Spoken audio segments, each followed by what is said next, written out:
Coming up on this episode of This Is True Really News, the Simpson County, Mississippi School District is settling a lawsuit. It's a federal. Wait. Is the town named Springfield? No. Oh, damn. Why? Well, Simpson County in Springfield. We don't know where the Simpsons live yet to this day. No. I mean, we know they live in Springfield. Yeah, but I keep thinking Springfield, Minnesota, Illinois. Massachusetts, Illinois, Mississippi, Kentucky, Fiji. Rhode Island? No, Homer's too big for Rhode Island. Yeah, I think so, probably. Yeah. In any case, please Is there a Springfield, Rhode Island? I have no idea. I There don't should either. be. There's a Springfield, Massachusetts. It's close Yeah, there enough. is. Maybe Rhode Island could just annex it. Yeah, that's how it would go. Please like, subscribe, and follow This Is True Really News for insightful and witty repartee like this. Well, not exactly like this. It gets... No, like this. Like, subscribe, follow This Is True Really News. Sheila! This is True, Really News with Scott Combs and Tony Vercanis. All the news you're about to hear is true, Really? as far as you know. It was late November, Dum, dum, dum. 1:45 a.m. in the morning. By the way, I am watching a local newscast, and I don't want to pick on Channel 5, so I won't identify them. Okay. Hubbard Broadcasting. We'll just keep But, it down yeah, to DL. it's just a Minnesota-based company. Mm-hmm. I watched maybe 20. I was up early for some reason, Oh, boy. and my wife always watches this channel's news in the morning. Yep.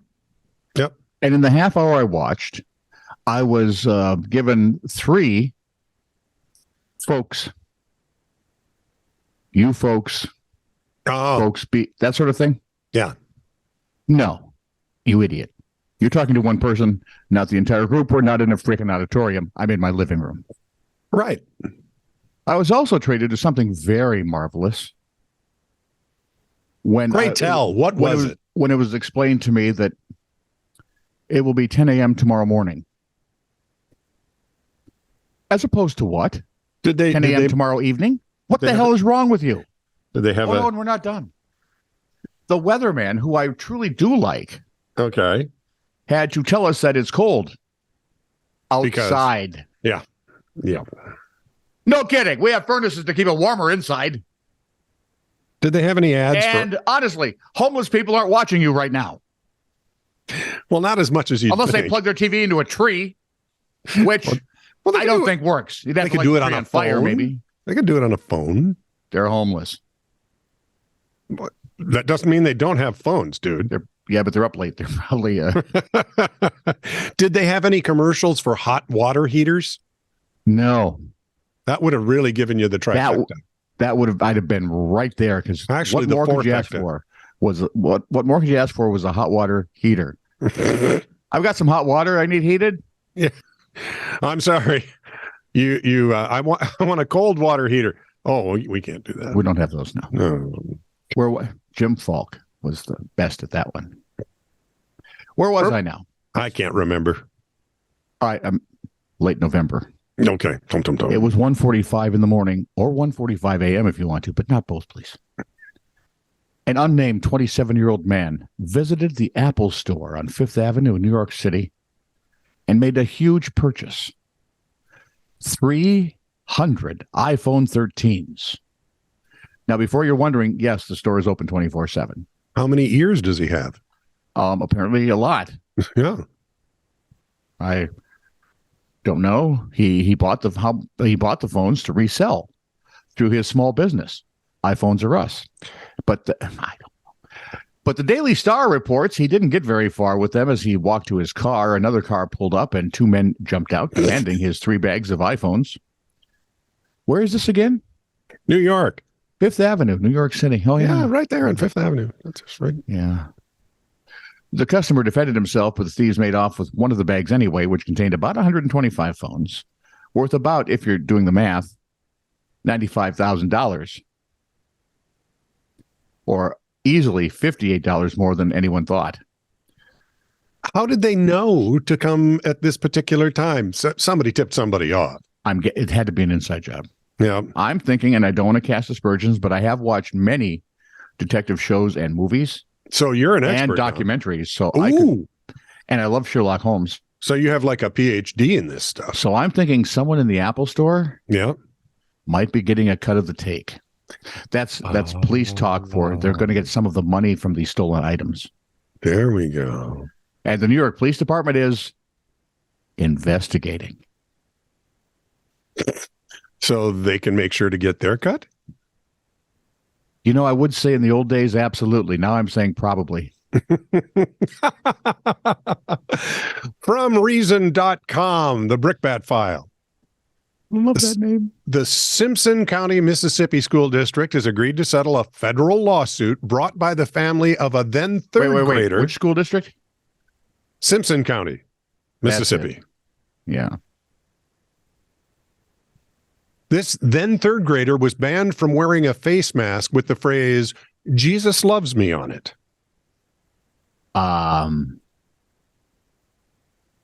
Okay. Why? What? There's actually no policy against wearing such a mask when her principal told Lydia Booth to take it off in 2020. But 2 days later, the school system adopted a policy banning messages on masks that were political, religious, sexual, or inappropriate symbols, gestures, or statements that may be offensive, disruptive, or deemed distractive to the school environment. Jesus loves me is, well, it's religious. Under the settlement, the school system agreed to remove the policy. Now they no longer require students to wear masks.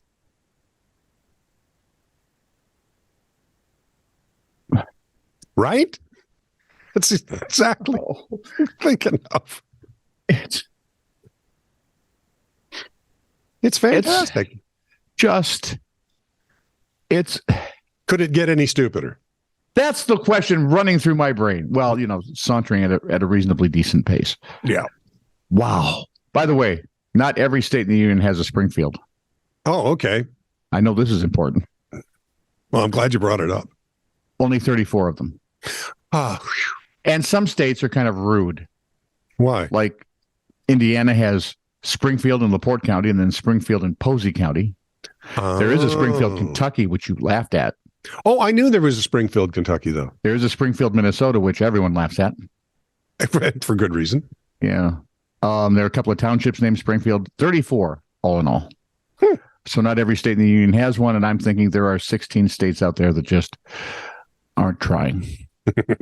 When prosecutors went to court in Prince George, British Columbia, in a case involving a nightclub flouting, I say, COVID-19 restrictions last February, they thought their argument was airtight, the CBC reported.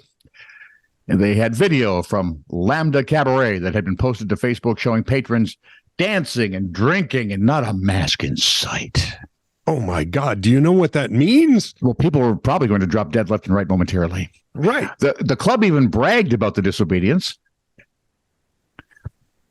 Good on you. Oh, they opened with 0 mandates 2 weeks in a row, it posted. But of course, the government won't allow anyone to have fun. Judicial Justice Brent Adair saw it differently. There are so many holes in this case, it's like someone shot a shotgun, he said. For one thing, he asked, how do you shoot a shotgun? You'd need a second shotgun. You would. Mm-hmm. Like someone shot a shotgun. There's something wrong with this jurisprudence. Who murdered the shotgun? Another shotgun, sir. Damn. He said the holes in the case include what is a social media post? These are posts that Lambda Cabaret made on Facebook. Environmental Health Officer Joey Cheng answered, how do you know they made them on Facebook? It was on their Facebook page. That's how. Where Adair said, well, it was on their Facebook page. And Adair explained that, he's not a technical person. I know Facebook exists. I don't use Facebook. What is it? What does it show? He ended up dismissing all the charges against the cabaret, citing hearsay and questioning why video evidence was relevant. Well, there's problems on both sides of this. As much as I agree with him, Your Honor, you might want to, I don't know, learn something. Look into that a little bit. Yeah, not too much, though, because I'm really glad for the ruling. You suppose it doesn't appeal? Well, I hope not, or maybe so, because The most recent science of nearly 80 studies says the masks have done nothing, including the N95s. Oh, and hand washing. Right. Did so little to nothing. Our main control did nothing. Yep. And we also found out that if you house people who have COVID, with elderly people, with people susceptible to catching COVID, yeah, they catch COVID and they die. Yeah. I'm just following the science. That's all I'm saying. Naysayer. Nicknames. This from Patrick Reed, our man in Liverpool. Hey, you went dark there, dude. I did because I'm reading his email. And the light from my screen got darker. Well, Vlad, what is that telling us? My mate at work is tiny and called Tony. His nickname is now Tiny Tony? Shetland Tony. He absolutely hates it. Yep. You can imagine why, right? Yeah. Oh, I can. Don't Shetland Tony. I know this is why he sent this. No. You think? I know a guy who's an electrician, one of the old boys. He works with us and he's about 70. They call him Jurassic Spark. There's a guy at work with one leg shorter than the other. The lads call him Sniper's Nightmare. All right, that's clever. Now, you're going to see this one coming from miles off. A friend of mine's worked for a big bank. There was a guy there named Wayne Bruce. They used to call him Batman. Man Bat. Of course. Although that was Kurt Langston. But, you know. Yeah, never mind. Why do we want to do continuity? So, you know that police officers in Britain are often called PCs, police constables. Yeah. PCs, right? Or WPC. Well, they used to be WPCs. Now I suppose they're all PCs. You know, I used to be a cop. One of the other cops was really small. They called him laptop. Oh, no. Because he was a small PC. All right. Not overly clever, but it is funny. And finally, I'm still sticking with the Sniper's Nightmare, man. Listen carefully. My mate used to work with a fella called Keith, who was missing an eye. They called him Keth.